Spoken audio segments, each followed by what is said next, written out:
Guys, we have a dangerous new law that's on the books that is directed towards and maybe having a huge effect on digital assets. It's between transactions between Americans and foreign entities. So it won't affect American to American transactions, but if you transact with a foreign bank or a foreign financial entity, it would give unprecedented powers to the El Presidente to perhaps block those transactions. This could be a really big albatross in the development of digital assets in the United States, and probably some kind of violation of privacy as seen by the privacy advocate groups. This is the latest wave in attempting to bring everything under the KYC AML umbrella. Let's take a look at this bill.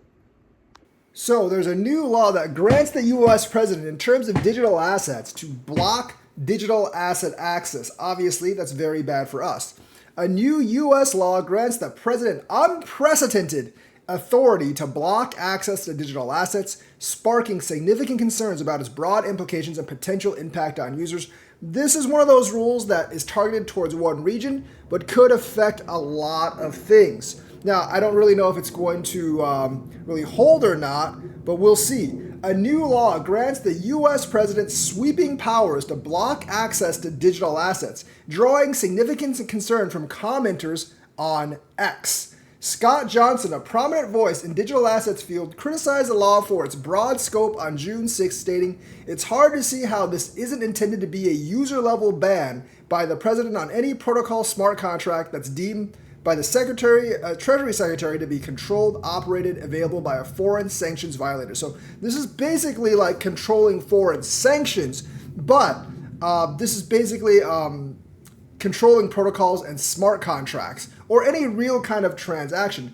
Breathtaking scope and implications to corral users to KYC permissioned chains. So basically, this is another attempt to get people to use KYC. I mean, I think in crypto, everything's eventually going to be KYC'd anyways, but this is like an extreme.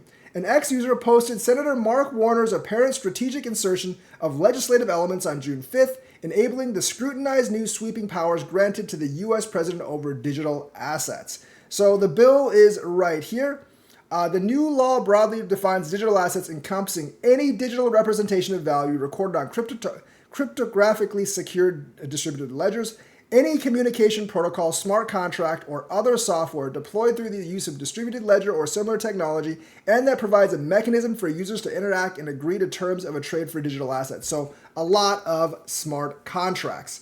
So like they're obviously not giving up on trying to KYC AML everything, and this is their new severe step to do it. Under the law, the president can block transactions between U.S. persons and foreign entities. So I don't think they can block transactions between two U.S. people, but they can block transactions between U.S. persons and anything that's foreign, identified as supporting terrorist organizations. But of course, people are afraid that they can just make that up. So there's definitely a lot of apprehension. I don't think a lot of people know about this bill, and I think they're trying to slide it under the rug, but obviously some people have caught it. This includes imposing strict conditions on foreign financial and institutions maintaining accounts in the U.S. So obviously, like, if there's like a Russian company or a Chinese company maintaining accounts in the U.S., they will be subject to this law. Prohibit any transactions between any person subject to jurisdiction of the United States and foreign digital asset transaction facilitator identified under paragraph 1.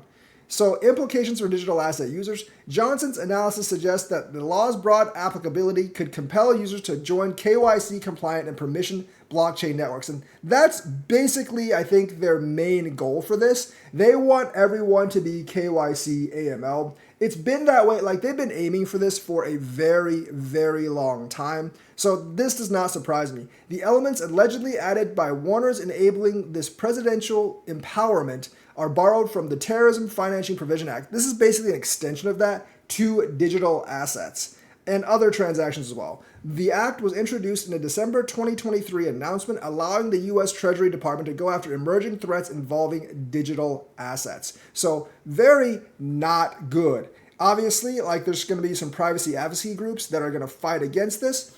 But, this is something that people need to be aware of, especially when you're dealing with foreign entities. This only grants power for them to do KYC AML.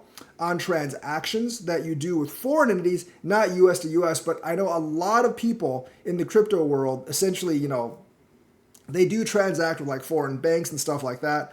Obviously, like, money laundering, tax evasion is going to be a lot harder. If you're communicating with an offshore bank and they basically cut that off, that's going to be a lot harder. It's going to be a lot harder to port money overseas and all that stuff. And that actually might be good, but just the privacy aspect of it, just the fact that the president could actually block off any digital asset transaction between the US and any foreign institution, that could be a lot of trouble for different parties. So, not a good bill for the digital asset industry, and it is something that that is extending executive power probably beyond what it's supposed to be. So hopefully they can somehow get this overturned, or at least water down this particular law, because obviously it's not very good for the digital asset community, as it would actually cut off some transactions and may prohibit certain coins' growth because of the implications of what this law does, especially those coins that that will want to operate internationally with foreign bank entities. So yes, and also just an overreach of perhaps executive power. So hopefully they can get this overturned, because I think it does set a dangerous precedent and it's not a very good law to actually consider. So that's the news for today. Let me know what you think. Like and subscribe, hit that bell notifications button. Thank you and have a nice day.